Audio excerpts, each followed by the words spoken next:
1992년 여름, 부산에서 경주로 향하는 평범한 가족여행. 휴게소에서 잠시 눈을 돌린 사이 7살 수진이가 흔적도 없이 사라졌습니다. 노란색 유치원 원복을 입고 있던 아이는 마치 공기 속으로 녹아든 듯 자취를 감췄습니다. 수십 명의 승객이 북적이던 휴게소에서 과연 무슨 일이 일어났을까요? 그리고 15년 후 발견된 낡은 원복은 우리에게 무엇을 말하고 있는 것일까요? 오늘 지옥의 단서에서는 한국 미제 사건사의 길이 남을 김수진 양 실종 사건의 전모를 파헤쳐 보겠습니다. 구독과 알림 설정으로 더 많은 미스터리 사건들을 만나보세요. 여러분의 구독이 진실을 찾아가는 여정에 큰 힘이 됩니다. 1992년 7월 23일 오전 9시 30분 부산 사하구에 거주하는 김영수 씨 부부는 7살 딸 수진이와 함께 부산 종합버스터미널에 도착했습니다. 이날은 여름 휴가를 맞아 경주 불국사와 석굴암을 구경하러 가는 특별한 날이었습니다. 수진이는 다니던 꽃동산 유치원의 노란색 체육복 차림이었고 어머니 정미경 씨가 직접 수놓은 김수진이라는 이름표가 가슴 왼쪽에 또렷하게 자수되어 있었습니다. 김영수 씨는 당시 부산 영도구의 한 조선소에서 용접공으로 일하고 있었고 아내 정미경 씨는 집에서 아이를 돌보는 전업주부였습니다. 이들 부부에게 수진이는 늦둥이 외동딸로 결혼 10년 만에 얻은 소중한 아이였습니다. 평소 활발하고 호기심이 많았던 수진이는 처음 가보는 경주 여행을 무척이나 기대하고 있었습니다. 전날 밤부터 여행 가방을 챙기며 설레어하던 모습이 부모의 마음을 흐뭇하게 했습니다. 오전 10시 정각, 경주행 시외버스가 터미널에 들어섰습니다. 좌석번호 17번과 18번에 앉은 김 씨. 가족은 들뜬 마음으로 창밖 풍경을 감상하며 여행의 시작을 만끽했습니다. 수진이는 어머니 무릎에 기대어 그림책을 보면서 즐거워했고 아버지는 경주에서 찍을 사진을 위해 카메라를 점검하고 있었습니다. 그 누구도 몇 시간 후 벌어질 악몽을 예상하지 못했습니다. 부산에서 경주까지는 약 2시간 30분 정도 걸리는 거리였습니다. 버스는 정오 무렵 울산 언양 휴게소에 잠시 정차할 예정이었습니다. 평범한 가족여행이 시작된 것처럼 보였던 그날, 운명의 시계바늘은 돌이킬 수 없는 방향으로 돌고 있었습니다. 버스 안에서 수진이는 경주에서 만날 석가탑과 다보탑 이야기를 들으며 눈을 반짝였습니다. 부모는 딸의 해맑은 웃음소리를 들으며 행복한 순간을 만끽하고 있었습니다. 하지만 이 평범해 보이는 가족여행에는 이미 어둠의 그림자가 드리워지고 있었습니다. 버스에 탄 40여 명의 승객 중에는 수진이 가족을 유심히 관찰하는 시선들이 있었던 것으로 추정됩니다. 특히 노란색 원복을 입은 수진이는 다른 승객들의 눈에도 쉽게 띄는 모습이었습니다. 당시 증언에 따르면 수진이는 버스 안에서도 활발하게 주변을 둘러보며 호기심을 보였다고 합니다. 버스가 부산을 떠나 경상남도 지역을 지나면서 창밖 풍경은 점점 시골 정취를 보여주기 시작했습니다. 논과 밭이 펼쳐진 평화로운 풍경을 바라보던 수진이는 언제 도착하냐며 부모에게 계속 물었습니다. 그 모든 것이 마지막이 될 줄은 그 누구도 몰랐습니다. 오후 12시 15분, 버스는 예정대로 언양휴게소에 도착했습니다. 15분간 휴식이라는 기사의 안내방송과 함께 40여 명의 승객들이 일제히 버스에서 내렸습니다. 김씨 부부도 수진이 손을 꼭 잡고 휴게소로 향했습니다. 먼저 화장실을 들른 후 매점에서 음료수를 사려던 계획이었습니다. 화장실에서 나온 정미경 씨는 잠시 수진이의 손을 놓고 핸드백에서 지갑을 꺼내고 있었습니다. 바로 그 순간이었습니다. 여러 버스에서 내린 승객들로 북적이는 휴게소에서 수진이의 모습이 갑자기 보이지 않았습니다. 불과 2분에서 3분 사이의 일이었습니다. 정미경 씨의 다급한 외침이 휴게소를 가득 메웠습니다. 화장실 앞에 서 있던 김영수 씨도 급히 달려왔지만 아이는 이미 어디서도 보이지 않았습니다. 부부는 휴게소 구석구석을 뒤지기 시작했습니다. 매점 뒤편, 화장실 안, 주차장, 심지어 쓰레기통 주변까지 찾아봤지만 수진이는 온데간데 없었습니다. 휴게소 직원들도 급히 합류해 수색에 나섰습니다. 당시 언양 휴게소는 그리 크지 않은 규모였기 때문에 아이가 숨을 만한 곳이 많지 않았습니다. 그럼에도 불구하고 수진이는 마치 공기 중으로 사라진 듯 흔적을 찾을 수 없었습니다. 다른 승객들도 노란색 옷을 입은 여자아이를 찾는 부모의 절규를 듣고 함께 수색에 참여했습니다. 오후 12시 30분 버스 출발 시간이 되었지만 수진이는 여전히 발견되지 않았습니다. 버스 기사는 출발을 미루고 경찰에 신고하기로 결정했습니다. 그 순간 김영수 씨 부부의 세상이 무너져 내렸습니다. 불과 30분 전까지만 해도 행복한 가족여행을 꿈꾸던 그들에게 현실은 너무나도 잔인했습니다. 휴게소 주변은 산으로 둘러싸여 있었고 국도를 따라 차량들이 끊임없이 오갔습니다. 혹시 아이가 산으로 들어갔을 가능성, 아니면 지나가는 차량에 탔을 가능성 모든 것이 두려웠습니다. 부모의 머릿속에는 온갖 나쁜 상황들이 스쳐 지나갔습니다. 하지만 그들은 포기할 수 없었습니다. 딸을 찾을 때까지 결코 포기할 수 없었습니다. 휴게소 매니저는 당일 CCTV 녹화 테이프를 확인하려 했지만 1992년 당시 대부분의 휴게소에는 CCTV가 설치되어 있지 않았습니다. 언양 휴게소 역시 마찬가지였습니다. 유일한 단서는 목격자들의 증언뿐이었지만 북적이던 휴게소에서 한 아이에게 집중해서 본 사람은 거의 없었습니다. 다만 몇몇 승객들이 노란 옷을 입은 아이를 본 것 같다는 모호한 기억을 가지고 있을 뿐이었습니다. 오후 1시 15분 울산동 부경찰서 소속 순찰차가 언양 휴게소에 도착했습니다. 최재훈 경위를 비롯한 경찰관 4명이 즉시 현장 수사에 착수했습니다. 하지만 이미 사건 발생 후 1시간이 지난 상황이었고 휴게소를 이용한 수많은 차량들이 이미 현장을 떠난 후였습니다. 경찰은 먼저 휴게소 반경 500m 내 수색을 실시했습니다. 휴게소 뒤편 산자락까지 올라가며 혹시 아이가 길을 잃고 헤매고 있을 가능성을 확인했습니다. 하지만 7세 아이가 혼자서 올라가기에는 너무 험한 지형이었고 발자국이나 옷자락 같은 흔적도 발견되지 않았습니다. 휴게소 직원들과 당시 현장에 있던 승객들에 대한 조사도 시작되었습니다. 하지만 대부분의 승객들은 이미 각자의 목적지로 떠난 상황이었고 연락처를 남긴 사람들도 거의 없었습니다. 1990년대 초반의 수사 환경은 지금과는 비교할 수 없을 정도로 제한적이었습니다. 경찰은 휴게소 주변 국도에 검문소를 설치하고 지나가는 차량들을 대상으로 수상한 점이 없었는지 조사했습니다. 혹시 수진이를 태우고 지나간 차량이 있는지 아니면 수상한 행동을 보인 운전자가 있었는지 확인하려 했습니다. 하지만 대부분의 운전자들은 휴게소에서 일어난 실종 사건에 대해 전혀 모르고 있었습니다. 오후 3시경부터는 울산 지역 언론 기자들이 현장에 도착하기 시작했습니다. 휴게소에서 아이가 실종된 사건은 곧바로 지역 뉴스의 주요 소식이 되었습니다. KBS 울산방송국, MBC 울산방송국 등에서 기자들을 파견해 현장 상황을 취재했습니다. 수진이 부모는 카메라 앞에서 절규하며 딸을 찾아달라고 호소했습니다. 당일 저녁 뉴스에는 언양 휴게소 실종 사건이 톱뉴스로 보도되었습니다. 노란색 유치원 원복을 입은 김수진 양의 사진과 함께 목격자 제보를 당부하는 내용이 방송되었습니다. 전국적으로는 아직 크게 알려지지 않았지만 영남 지역에서는 상당한 관심을 받기 시작했습니다. 경찰은 밤늦게까지 수색을 계속했지만 어떤 단서도 찾을 수 없었습니다. 수진이가 마지막으로 목격된 휴게소 화장실 앞에서 반경을 넓혀가며 수색 범위를 확대했지만 칠흑 같은 어둠 속에서 더 이상의 수색은 불가능했습니다.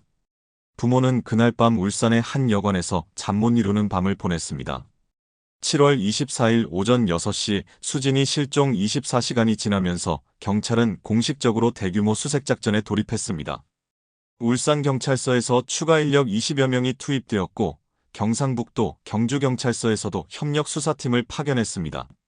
실종 장소인 언양 휴게소가 경상남도와 경상북도의 경계 지역에 위치해 있어 양쪽 지역 경찰이 모두 수사에 참여하게 되었습니다. 수색 범위는 휴게소 반경 5km로 확대되었습니다.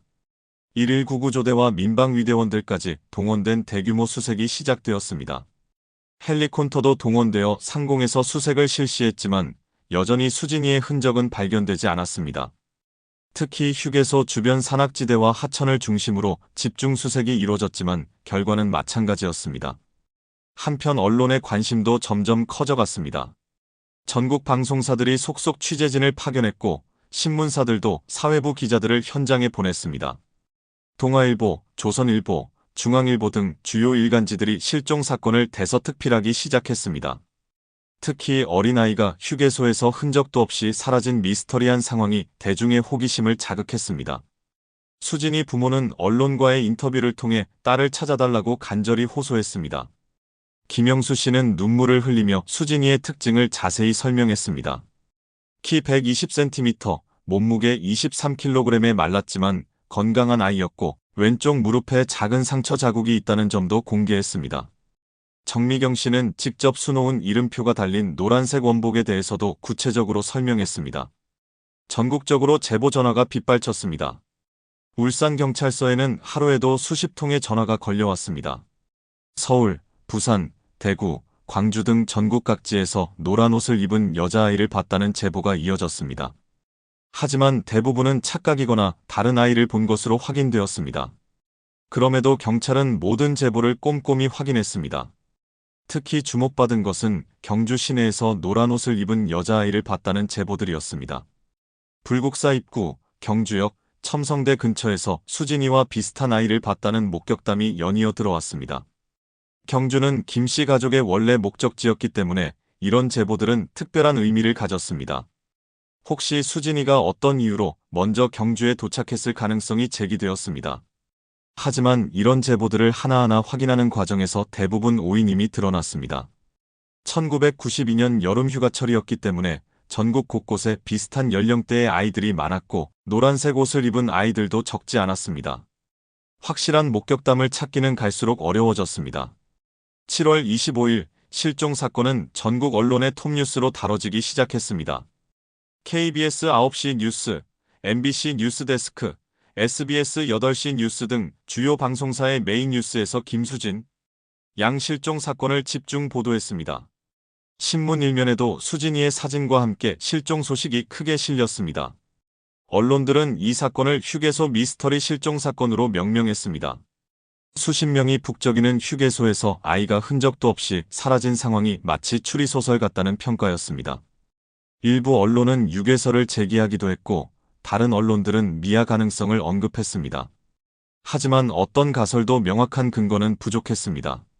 특히 주목받은 것은 수진이가 입고 있던 노란색 유치원 원복이었습니다. 이 원복은 부산 사하구의 꽃동산 유치원에서만 입는 특별한 디자인이었고 정미경 씨가 직접 수놓은 이름표까지 있어서 식별하기 쉬웠습니다. 언론은 이 원복의 사진을 반복해서 보도하며 목격자들의 제보를 당부했습니다. 방송 프로그램에서도 이 사건을 다루기 시작했습니다. MBC의 그것이 알고 싶다 제작진이 취재에 착수했고 KBS의 시사 프로그램들도 관심을 보였습니다. 하지만 아직 구체적인 단서가 부족한 상황이어서 본격적인 방송 제작까지는 시간이 필요했습니다. 한편 사건이 전국적으로 알려지면서 비슷한 실종 사건들도 함께 주목받기 시작했습니다. 1980년대 후반부터 전국적으로 아동 실종 사건들이 증가하고 있었지만 당시까지는 체계적인 관리나 수사가 이루어지지 않고 있었습니다.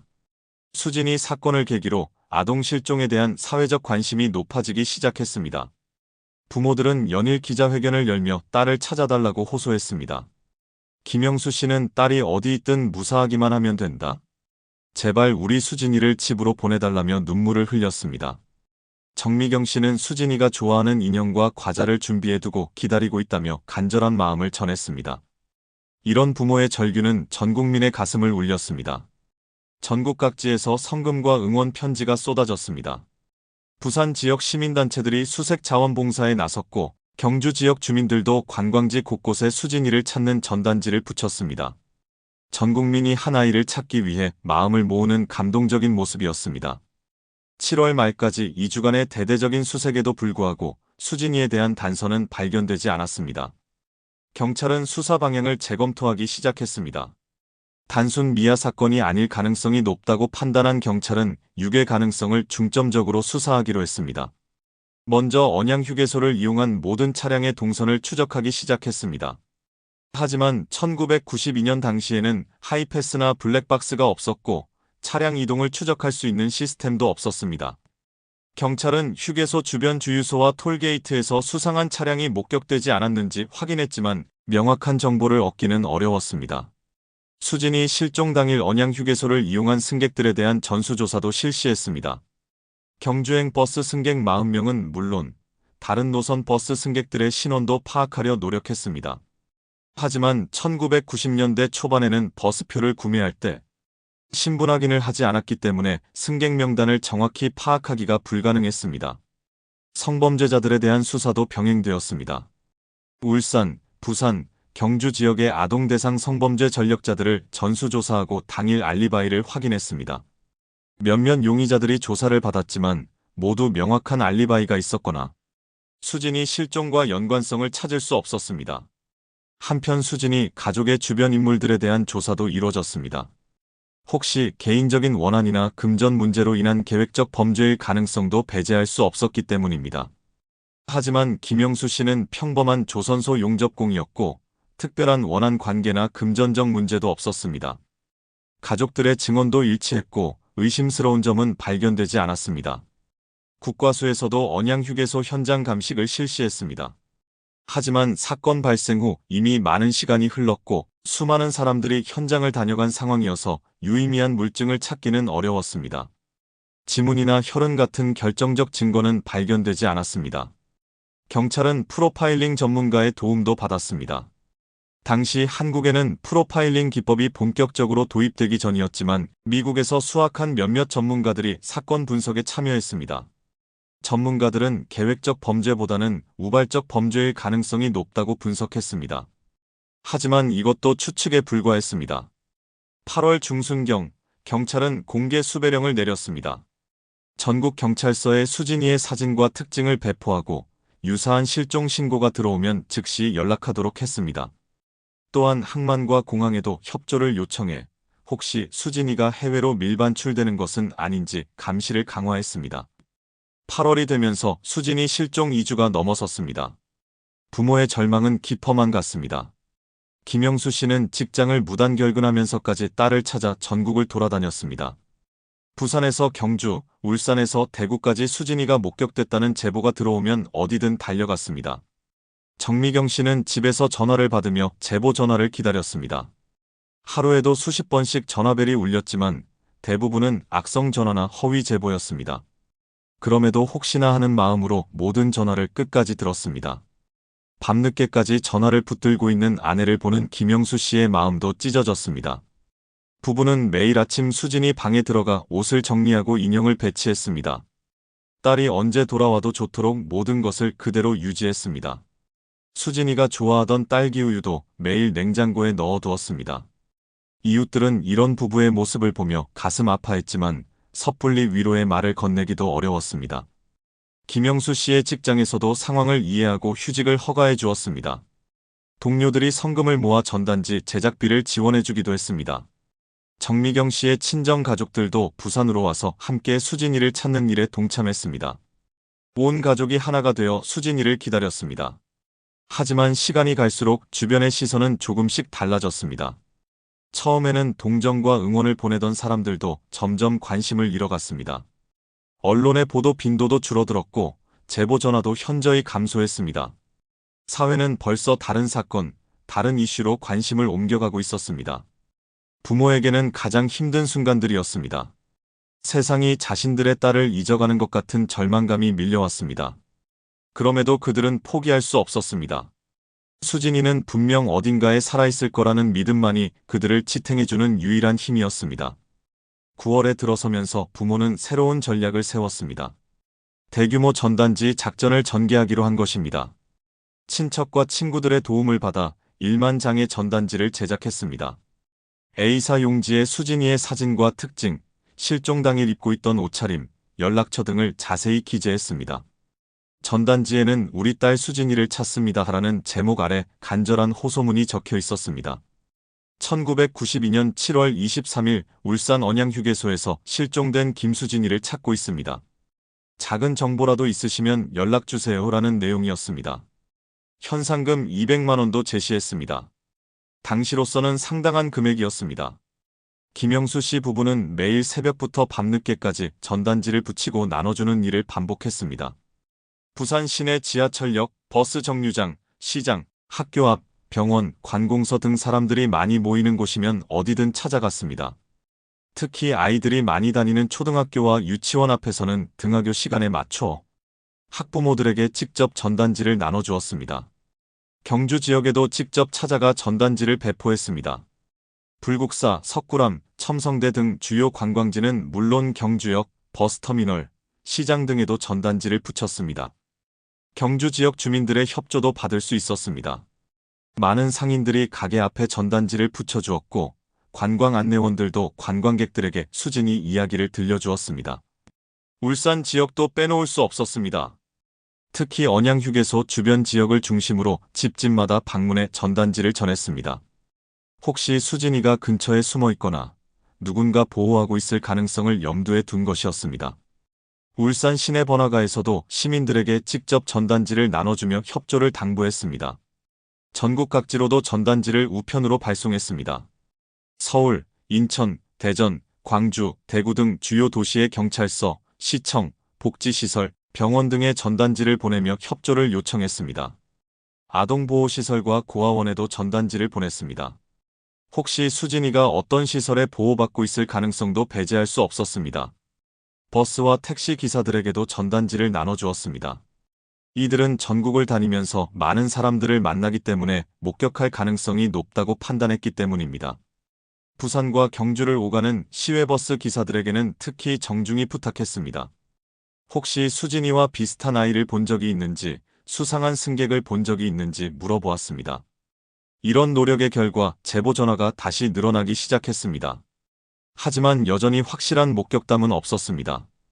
대부분은 비슷한 아이를 본 것 같다거나 예전에 그런 옷을 입은 아이를 본 기억이 있다는 정도의 모호한 정보들이었습니다. 그럼에도 부모는 모든 제보를 하나하나 확인해 보았습니다. 전단지 작전이 시작되면서 예상치 못한 부작용도 나타났습니다. 각종 사이비 종교단체들이 수진이 부모에게 접근하기 시작한 것입니다. 기도를 드리면 딸을 찾을 수 있다.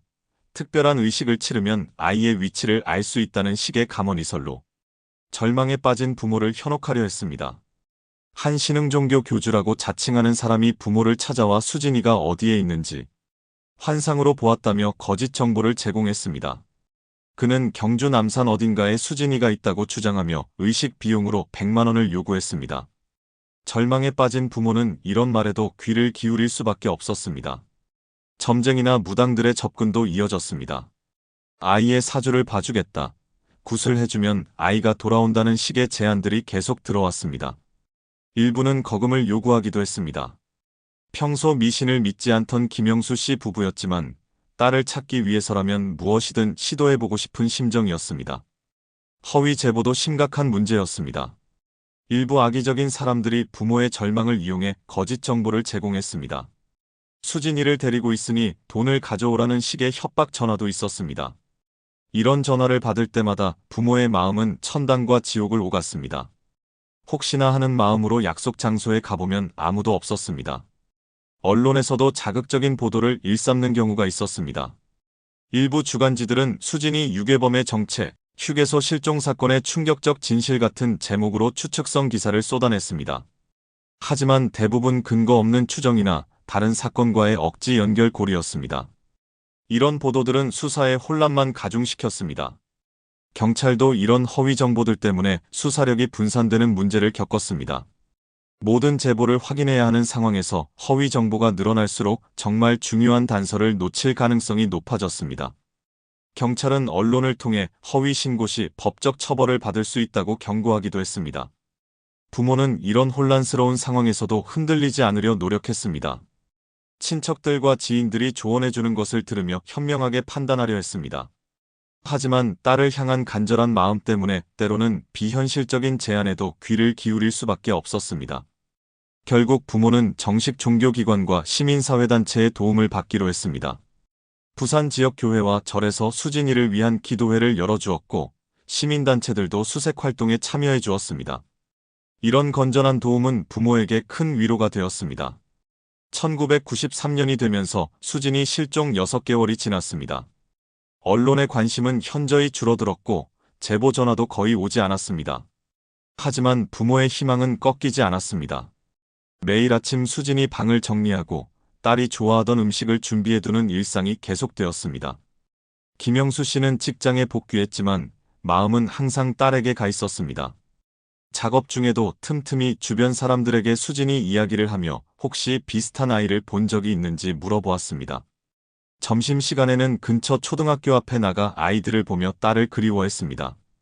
정미경 씨는 집에서 전화를 기다리며 바느질일을 시작했습니다.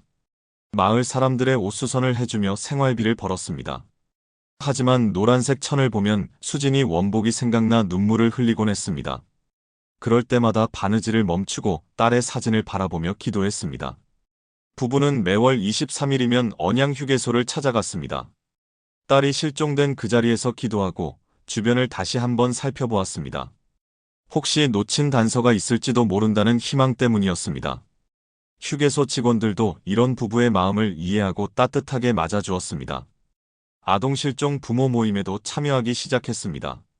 비슷한 상황의 다른 부모들을 만나면서 서로 위로하고 정보를 공유했습니다. 그들만이 이해할 수 있는 아픔이 있었고 그들만이 줄 수 있는 위로가 있었습니다. 때로는 함께 수색 활동을 벌이기도 했습니다. 계절이 바뀔 때마다 부모의 마음도 복잡해졌습니다. 여름이 오면 작년 이맘때 경주 여행을 떠났던 기억이 되살아났습니다. 겨울이 오면 추위에 떨고 있을 딸이 걱정되었습니다. 수진이 생일날에는 케이크를 준비하고 촛불을 켜며 딸의 무사기원을 빌었습니다. 주변 사람들의 시선도 조금씩 변해갔습니다. 처음에는 동정과 격려를 보내던 이웃들도 시간이 지나면서 이제 포기하고 새로운 삶을 시작하라고 조언하기 시작했습니다. 하지만 부모에게는 포기라는 단어 자체가 받아들일 수 없었습니다. 친척들 사이에서도 의견이 갈렸습니다. 일부는 계속 수진이를 찾아야 한다고 지지했지만 다른 일부는 현실을 받아들이고 새로운 가족 계획을 세우라고 권했습니다. 이런 조언들이 부모에게는 오히려 상처가 되었습니다. 그들에게 수진이는 포기할 수 없는 유일한 딸이었습니다. 1995년 무렵 한국에도 새로운 수사 기법들이 도입되기 시작했습니다. DNA 감식 기술이 본격적으로 활용되기 시작했고 컴퓨터를 이용한 수사 기법도 조금씩 발전했습니다. 수진이 부모는 이런 새로운 기술에 희망을 걸었습니다.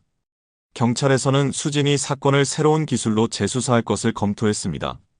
하지만 사건 초기에 확보된 물증이 거의 없어서 DNA 감식을 적용하기 어려운 상황이었습니다. 언양 휴게소에서 수집된 증거물들도 이미 시간이 많이 지나 분석하기 어려웠습니다. 컴퓨터 몽타주 기법도 시도해보았습니다. 수진이가 3년 후의 모습은 어떨지 컴퓨터로 시뮬레이션해보는 것이었습니다. 하지만 당시 기술로는 정확도가 떨어져서 실제 수사에는 큰 도움이 되지 않았습니다. 그럼에도 부모는 이런 시도들이 희망의 근거가 되었습니다. 전국적으로 실종아동 데이터베이스 구축 사업도 시작되었습니다. 수진이 사건이 계기가 되어 아동 실종에 대한 체계적 관리의 필요성이 대두된 것입니다. 수진이 정보도 이 데이터베이스에 등록되어 전국 경찰서에서 공유할 수 있게 되었습니다. 인터넷이 보급되기 시작하면서 새로운 가능성도 열렸습니다. 아직 일반인들이 인터넷을 자유롭게 사용할 수 있는 환경은 아니었지만 일부 대학이나 연구기관에서 인터넷을 통한 정보 공유가 시작되었습니다. 수진이 정보도 초기 인터넷 게시판에 올라가기 시작했습니다. 하지만 가장 아쉬운 것은 사건 초기의 증거 보존이었습니다. 1992년 당시에는 과학 수사에 대한 인식이 부족했고 현장 보존이나 증거 수집도 지금 기준으로는 미흡했습니다. CCTV나 블랙박스 같은 영상 증거도 없었습니다. 새로운 기술이 발전해도 적용할 수 있는 증거가 부족한 상황이었습니다. 부모는 새로운 기술이 나올 때마다 경찰서를 찾아가 재수사를 요청했습니다. 담당 수사관들도 부모의 간절한 마음을 이해하고 가능한 모든 방법을 시도해 보았습니다. 하지만 결과는 항상 아쉬웠습니다. 기술은 발전했지만 시간을 되돌릴 수는 없었습니다. 그럼에도 부모는 희망을 잃지 않았습니다. 언젠가는 더 발전된 기술이 나와서 딸을 찾을 수 있을 것이라고 믿었습니다. 과학기술의 발전 소식을 들을 때마다 혹시 수진이 사건에 적용할 수 있을지 생각해 보았습니다. 1990년대 중반 들어 전국적으로 비슷한 아동 실종 사건들이 연이어 발생했습니다. 휴게소나 놀이터, 마트 등에서 아이들이 갑자기 사라지는 사건들이 계속 보고되었습니다. 수진이 부모는 이런 사건들에 특별한 관심을 가졌습니다. 혹시 연관성이 있을지도 모른다고 생각했기 때문입니다. 1994년 경기도의 한 마트에서 6세 여자아이가 실종된 사건은 수진이 사건과 매우 유사했습니다. 부모가 잠시 시선을 돌린 사이 아이가 사라진 것이었습니다. 이 사건 역시 미제로 남았습니다. 수진이 부모는 그 아이 부모와 연락을 취하며 정보를 공유했습니다. 1995년 충청도의 휴게소 실종 사건도 주목할 만했습니다. 8세 남자아이가 휴게소 화장실에 간 후 돌아오지 않은 사건이었습니다. 수진이 사건과 장소도 비슷하고 상황도 유사해서 경찰에서는 연관 수사를 실시했습니다. 하지만 명확한 연결고리는 찾지 못했습니다. 전국 아동 실종 부모들이 모여 정보를 공유하는 모임도 활발해졌습니다. 수진이 부모도 이런 모임의 핵심 멤버로 활동했습니다. 서로의 사건을 분석해보고 공통점을 찾으려 노력했습니다. 때로는 함께 수색 활동을 벌이기도 했습니다. 이 과정에서 충격적인 사실들이 드러났습니다. 전국적으로 매년 수천 명의 아이들이 실종되고 있었지만 대부분 제대로 수사되지 않고 있었습니다. 경찰의 관심도 부족했고 사회적 시스템도 미비했습니다. 수진이 사건이 예외가 아니라 빙산의 일각이었던 것입니다. 부모들은 이런 현실을 바꾸기 위해 노력했습니다.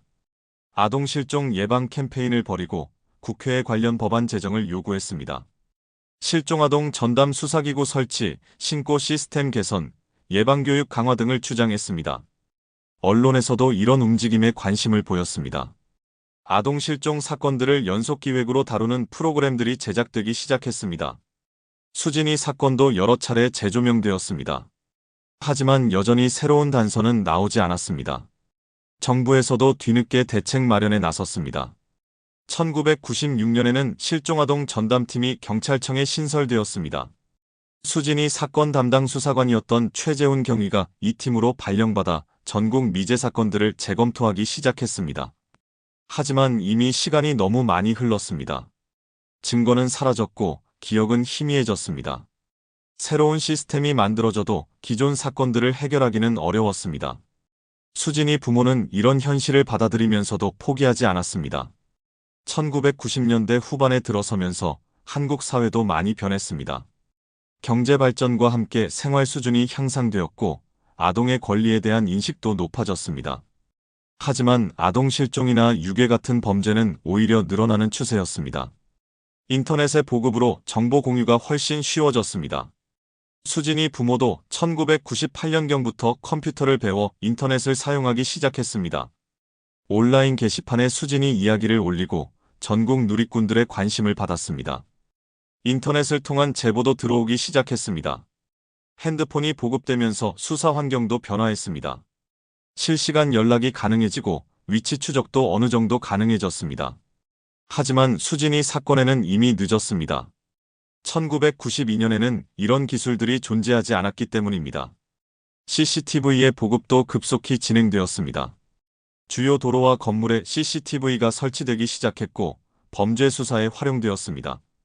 수진이 부모는 만약 1992년에도 CCTV가 있었다면이라는 아쉬움을 계속 표현했습니다. 아동 안전에 대한 사회적 관심도 높아졌습니다. 학교에서 안전교육이 강화되었고 부모들도 아이들을 더욱 세심하게 보호하기 시작했습니다. 수진이 사건이 이런 변화의 계기 중 하나가 되었습니다. 하지만 여전히 미제 사건은 늘어만 갔습니다. 수사기법이 발전해도 완전 범죄를 저지르는 범죄자들도 있었습니다. 특히 아동 대상 범죄는 계획적이고 은밀하게 이루어지는 경우가 많아서 수사가 어려웠습니다. 수진이 부모는 이런 사회 변화를 지켜보며 복잡한 심정이었습니다. 사회가 안전해지고 있다는 희망과 함께 여전히 자신들의 딸을 찾지 못한다는 절망이 교차했습니다.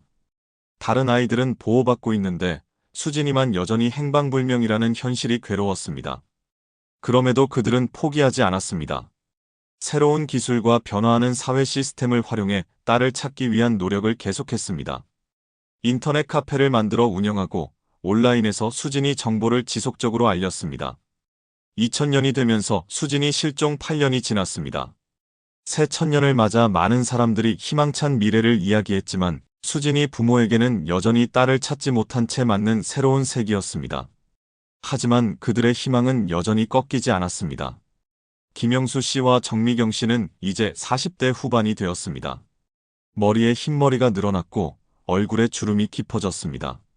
하지만 수진이를 찾겠다는 의지만은 8년 전과 조금도 달라지지 않았습니다. 매일 아침 수진이 사진에 인사를 하고 저녁에는 딸을 위해 기도하는 일상이 계속되었습니다. 인터넷이 일반 가정에도 널리 보급되면서 수진이 사건에도 새로운 전기가 마련되었습니다. 2000년에 개설한 수진이를 찾습니다. 인터넷 카페에는 전국 각지에서 수백 명의 회원이 가입했습니다. 네티즌들이 자발적으로 수진이 정보를 공유하고 수색에 참여했습니다. 온라인 수색 활동도 활발해졌습니다. 전국 각지에서 비슷한 나이의 여성을 발견하면 사진을 올려서 수진이와 비교해보는 작업이 이어졌습니다.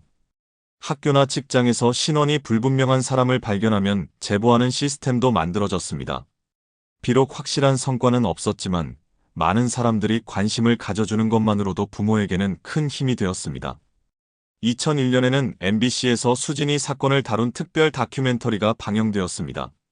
실종 10년 아직도 기다리는 부모라는 제목의 이 프로그램은 큰 반향을 불러일으켰습니다. 방송 후 제보 전화가 폭주했고 전국적으로 다시 한번 수진이에 대한 관심이 높아졌습니다. 하지만 여전히 결정적인 단서는 나오지 않았습니다. 수많은 제보가 들어왔지만 대부분 다른 사람이거나 착각인 경우가 많았습니다. 정확한 목격담이나 물증은 여전히 발견되지 않았습니다. 시간이 갈수록 수진이를 기억하는 사람들도 줄어들었고 단서를 찾기는 더욱 어려워졌습니다. 경찰에서도 수진이 사건을 재검토했습니다. 새로운 수사기법을 동원해 당시 증거물들을 다시 분석해보고 관련자들을 재조사했습니다. 하지만 10년이라는 세월 앞에서는 한계가 있었습니다. 많은 관련자들이 이사를 가거나 연락이 끊겼고 기억도 희미해져 있었습니다. 수진이 부모는 이런 현실을 받아들이면서도 절대 포기하지 않겠다고 다짐했습니다. 딸이 어디선가 자라고 있다면 이제 16살이 되었을 나이였습니다. 혹시 딸이 자신의 정체성을 찾고 부모를 찾아올 수도 있다는 희망을 가졌습니다. 2002년 월드컵과 함께 한국 사회가 축제 분위기에 휩싸였지만 수진이 부모에게는 여전히 무겁고 고통스러운 날들이었습니다. 전국이 붉은색 응원복을 입고 거리로 나서는 모습을 보며 그들은 10년 전 수진이가 입고 있던 노란색 원복을 떠올렸습니다. 사회적 관심은 점점 줄어들었습니다. 새로운 사건들이 연일 터져나오면서 수진이 사건은 과거의 일이 되어갔습니다. 언론에서도 더 이상 수진이 이야기를 다루지 않았고 제보 전화도 거의 오지 않았습니다. 인터넷 카페 회원들의 활동도 예전보다 뜸해졌습니다. 하지만 수진이 부모의 일상은 여전했습니다. 매일 아침 딸의 사진에 인사하고 빈 방을 청소하며 언제 돌아올지 모르는 딸을 기다렸습니다. 주변 사람들은 이제 그만 현실을 받아들이고 새로운 삶을 시작하라고 조언했지만 부모에게는 불가능한 일이었습니다. 경제적 어려움도 가중되었습니다. 10년간 계속된 수색 활동으로 가게 경제가 악화되었습니다. 전단지 제작비, 전국 각지로의 이동비, 각종 수사 협조비 등으로 상당한 돈이 들어갔습니다. 김영수 씨는 야근과 부업을 늘려가며 생계를 유지했지만 쉽지 않았습니다. 건강도 나빠져갔습니다. 10년간 계속된 스트레스와 절망감으로 부부 모두 각종 질병에 시달리기 시작했습니다. 정미경 씨는 우울증으로 병원 치료를 받기 시작했고 김영수 씨는 고혈압과 당뇨병이 생겼습니다. 그럼에도 딸을 찾겠다는 의지만큼은 꺾이지 않았습니다. 친척들과의 관계도 조금씩 멀어졌습니다. 처음에는 적극적으로 도와주던 친척들도 시간이 지나면서 지쳐갔습니다. 명절이나 집안 행사에서도 수진이 이야기만 나오면 분위기가 무겁게 가라앉았습니다. 일부 친척들은 아예 연락을 끊기도 했습니다. 이웃들의 시선도 달라졌습니다. 처음에는 동정과 격려를 보내던 이웃들도 10년이 지나면서 피로감을 느끼기 시작했습니다. 일부는 집착이 너무 심하다거나 현실을 받아들여야 한다는 식으로 말하기도 했습니다. 이런 말들이 부모에게는 큰 상처가 되었습니다. 하지만 여전히 따뜻한 관심을 보내주는 사람들도 있었습니다. 수진이와 같은 반이었던 유치원 친구들의 부모들은 계속해서 안부를 물었고 때로는 수색 활동에 참여하기도 했습니다. 이런 관심이 부모에게는 큰 위로가 되었습니다. 종교적 믿음도 더욱 깊어졌습니다. 김영수 씨 부부는 천주교 신자가 되어 매일 미사에 참여하며 딸의 안녕을 빌었습니다. 신앙이 절망적인 현실을 견디는 힘이 되어 주었습니다. 성당의 신부님과 신자들도 수진이 가족을 위해 기도해 주었습니다. 2007년 3월 15일 부산시 동구 분실물센터에서 놀라운 발견이 있었습니다. 오래된 짐들을 정리하던 직원이 낡은 가방 속에서 노란색 유치원 원복을 발견한 것입니다. 가슴 부분에는 김수진이라는 이름표가 또렷이 수놓아져 있었습니다.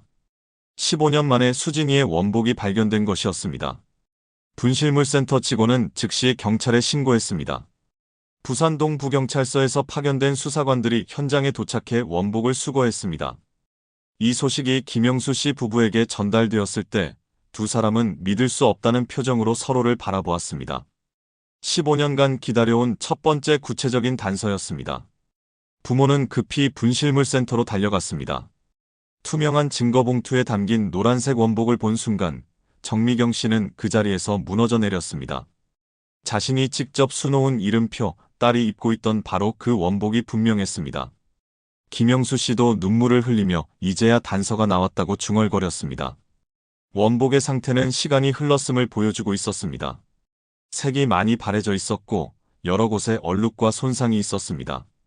하지만 기본 형태는 그대로 유지되어 있었고 이름표도 선명하게 남아 있었습니다. 수사관들은 이 원복에서 어떤 단서를 찾을 수 있을지 기대에 부풀었습니다.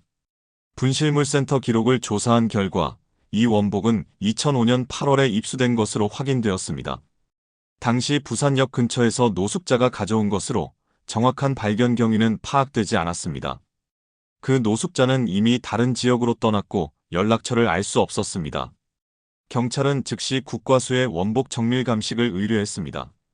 DNA 분석, 섬유 분석, 혈흔 검사 등 가능한 모든 과학 수사 기법을 동원하기로 했습니다. 2007년의 기술력이면 1992년에는 불가능했던 정밀한 분석이 가능할 것으로 기대되었습니다. 부모는 이 발견을 계기로 다시 한번 희망을 품게 되었습니다. 15년간 아무런 단서가 없었는데 갑자기 딸의 원복이 나타난 것은 분명히 의미가 있을 것이라고 생각했습니다.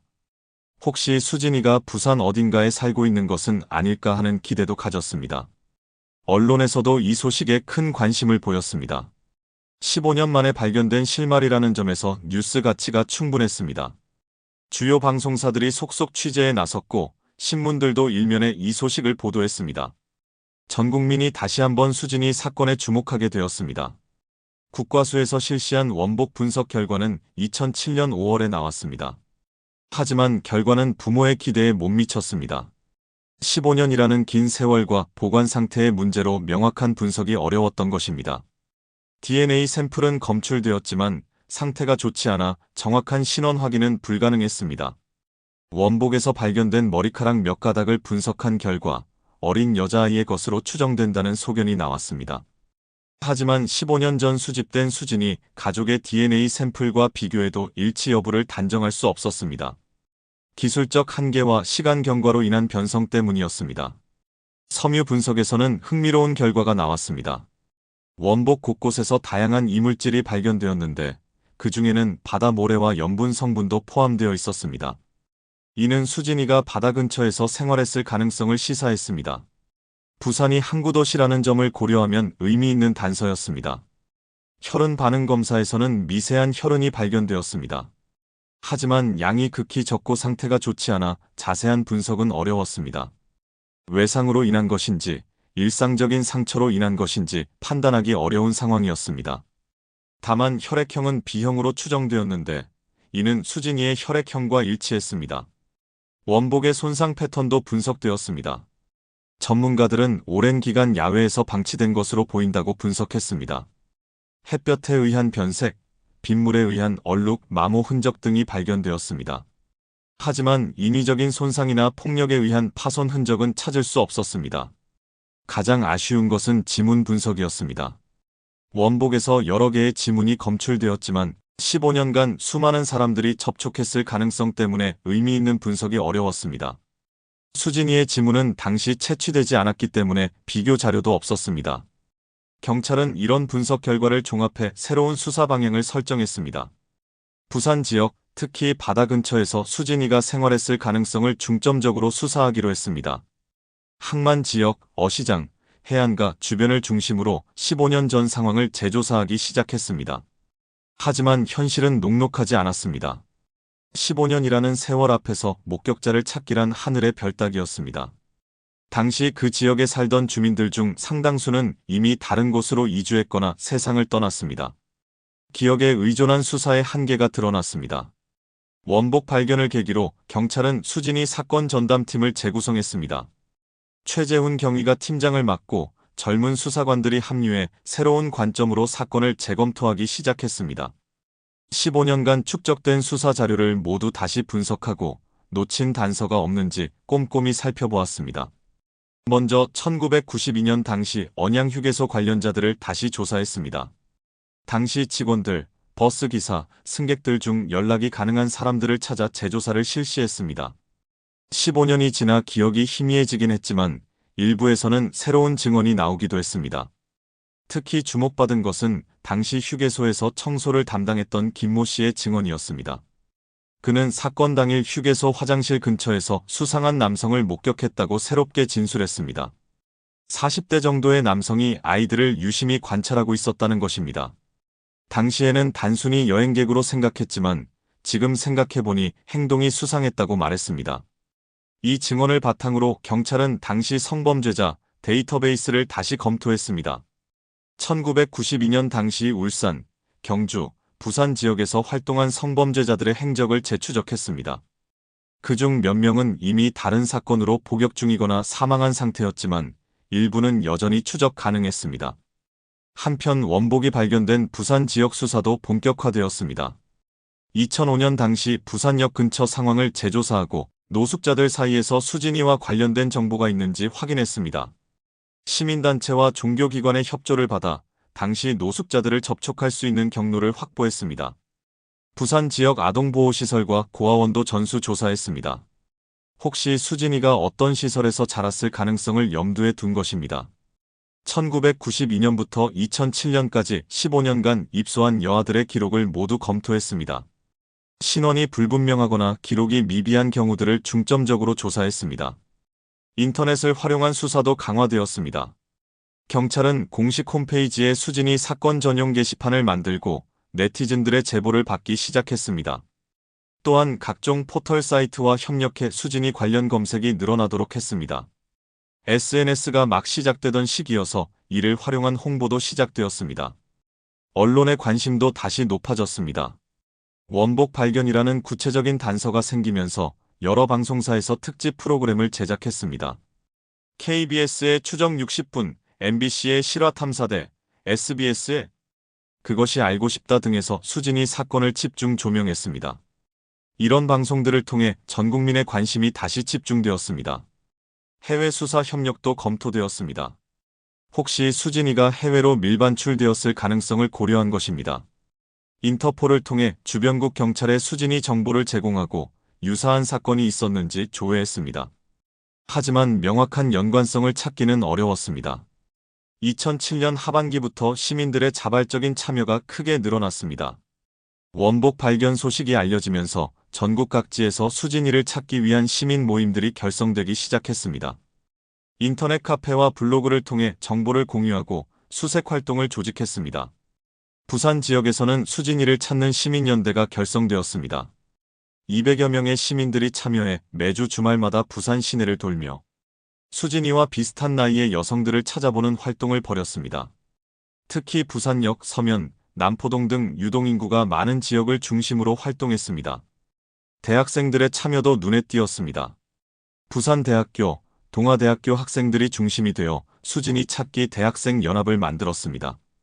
젊은 감각을 활용해 온라인 홍보를 강화하고 또래 여성들 사이에서 수진이 정보를 퍼뜨리는 역할을 했습니다. 종교계의 참여도 활발했습니다. 부산 지역 교회와 사찰에서는 수진이를 위한 특별 기도회를 열었습니다. 천주교 부산교구에서는 전 신자를 대상으로 수진이 찾기 운동에 동참할 것을 호출했습니다. 이런 종교계의 참여로 더 많은 시민들이 관심을 가지게 되었습니다. 연예인들의 참여도 시작되었습니다. 부산 출신 연예인들이 방송에서 수진이 사건을 언급하며 관심을 당부했습니다. 일부 연예인들은 직접 수색 활동에 참여하기도 했습니다. 이런 유명인들의 참여로 젊은 층의 관심도 높아졌습니다. 하지만 과도한 관심으로 인한 부작용도 나타났습니다. 일부 시민들이 지나친 열의로 무관한 여성들에게 접근해 곤란을 겪게 하는 경우가 있었습니다. 경찰에서는 이런 부작용을 방지하기 위해 시민 참여의 가이드라인을 제시했습니다. 언론에서도 과열된 보도 경쟁으로 인한 문제가 제기되었습니다. 일부 매체들이 확인되지 않은 정보를 선정적으로 보도하면서 수사에 혼란을 가져오기도 했습니다. 수진이 부모는 이런 상황에 대해 우려를 표명하며 신중한 접근을 당부했습니다. 그럼에도 전반적으로는 긍정적인 효과가 컸습니다. 15년간 잊혀져 가던 수진이 사건이 다시 사회적 관심을 받게 되었고 새로운 제보들도 꾸준히 들어왔습니다. 비록 결정적인 단서는 아직 나오지 않았지만 많은 사람들이 함께 노력하고 있다는 사실만으로도 부모에게는 큰 위로가 되었습니다. 2025년 현재 수진이 실종 33년이 지났습니다. 김영수 씨와 정미경 씨는 이제 70대가 되었지만 여전히 딸을 찾는 일을 포기하지 않고 있습니다. 몸은 예전만 못하지만 마음만큼은 33년 전과 조금도 변하지 않았습니다. 매일 아침 수진이 사진에 인사하고 딸이 돌아올 날을 기다리는 일상은 계속되고 있습니다. 수진이 사건 전담팀을 이끌었던 최재훈 경위는 작년 정년 퇴직했지만 현재도 부산경찰청 미제사건 자문위원으로 활동하고 있습니다. 그는 수진이 사건을 자신의 평생 숙제라고 생각하며 지금도 틈틈이 새로운 단서를 찾기 위해 노력하고 있습니다. 후배 수사관들에게 이 사건을 꼭 해결해야 할 과제로 전달했고 새로운 전담팀이 그의 의지를 이어받아 수사를 계속하고 있습니다. 과학기술의 발전으로 새로운 가능성들이 계속 열리고 있습니다. DNA 분석 기술은 훨씬 정교해졌고 인공지능을 활용한 얼굴 인식 기술도 비약적으로 발전했습니다. 2024년에는 양자 컴퓨팅을 활용한 데이터 분석 기술도 도입되기 시작했습니다. 경찰에서는 이런 첨단 기술들을 수진이 사건에 적용할 수 있을지 지속적으로 검토하고 있습니다. 2023년에는 AI를 활용해 수진이의 현재 모습을 더욱 정교하게 추정해보는 작업이 이뤄졌습니다. 7세 당시의 사진을 바탕으로 40세가 된 현재의 모습을 시뮬레이션한 것입니다. 이 추정 이미지는 전국 경찰서와 관련 기관에 배포되어 새로운 제보를 받는 자료로 활용되고 있습니다. 특히 소셜미디어를 통한 확산으로 젊은 세대들의 관심도 다시 높아지고 있습니다. 메타버스와 VR 기술의 발달로 수진이 사건 현장을 가상현실로 재현하는 프로젝트도 진행되었습니다. 1992년 당시 언양 휴게소의 모습을 3D로 복원하고 다양한 시나리오를 시뮬레이션해보며 놓쳤을 수 있는 단서들을 찾고 있습니다. 이런 시도들을 통해 새로운 관점에서 사건을 분석할 수 있게 되었습니다. 유전자 데이터베이스의 확장도 희망적인 요소입니다. 현재 전국민 유전자 정보 데이터베이스 구축이 추진되고 있어 향후 수진이와 관련된 DNA 정보가 발견될 경우 즉시 매칭이 가능할 것으로 기대됩니다. 이미 일부 다른 장기 미제 사건들이 이런 기술로 해결되는 사례들이 나오고 있습니다. 하지만 33년이라는 세월의 무게는 여전히 큽니다. 당시 수사에 참여했던 많은 관계자들이 세상을 떠났고 목격자들의 기억도 더욱 희미해졌습니다. 물적 증거들도 시간이 지나면서 분석하기 어려워지고 있습니다. 시간과의 싸움에서 불리한 상황이 계속되고 있습니다. 그럼에도 희망의 끈은 놓지 않고 있습니다. 현재 수진이 사건은 대한민국 장기 미제 사건 중 가장 상징적인 사례로 분류되어 있으며 경찰청에서는 5년마다 재수사를 실시하고 있습니다. 새로운 기술이나 수사 기법이 개발될 때마다 과거 사건들에 적용해 볼 수 있는지 검토하고 있으며 수진이 사건은 그 중에서도 최우선 검토 대상입니다. 부산 사하구의 작은 아파트에서는 여전히 두 노부부가 딸을 기다리고 있습니다. 김영수 씨와 정미경 씨는 매일 아침 수진이 사진에 인사를 건네고 매일 저녁 딸의 무사기환을 위해 기도합니다. 33년이 흘렀지만 그들의 사랑과 희망은 조금도 변하지 않았습니다. 시민들의 관심도 계속되고 있습니다. 매년 실종일인 7월 23일에는 추모 집회가 열리고 SNS에서는 수진이를 기억하는 게시물들이 공유됩니다. 새로운 세대들이 이 사건을 재조명하며 자신들만의 방식으로 분석하고 있습니다. 과연 수진이는 지금 어디에 있을까요? 1992년 7월 23일 오후 12시 15분 울산 언양휴게소에서 흔적도 없이 사라진 7살 소녀. 노란색 유치원 원복을 입고 어머니의 손을 잡고 있던 그 아이는 도대체 어디로 간 것일까요? 15년 후 발견된 낡은 원복이 던져준 실마리. 바다 모래와 염분이 검출된 그 증거는 수진이가 부산 어딘가에서 시간을 보냈을 가능성을 시사합니다. 하지만 여전히 수많은 의문이 남아 있습니다. 현재 40세가 되었을 수진이 혹시 어딘가에서 평범한 삶을 살고 있을까요? 아니면 여전히 우리가 모르는 곳에서 도움을 기다리고 있을까요?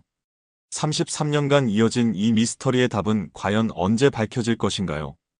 김수진 양 실종 사건. 아직 끝나지 않은 대한민국 최대의 미스터리 중 하나입니다. 33년이 흘렀지만 김수진 양 실종 사건은 아직도 현재 진행형입니다.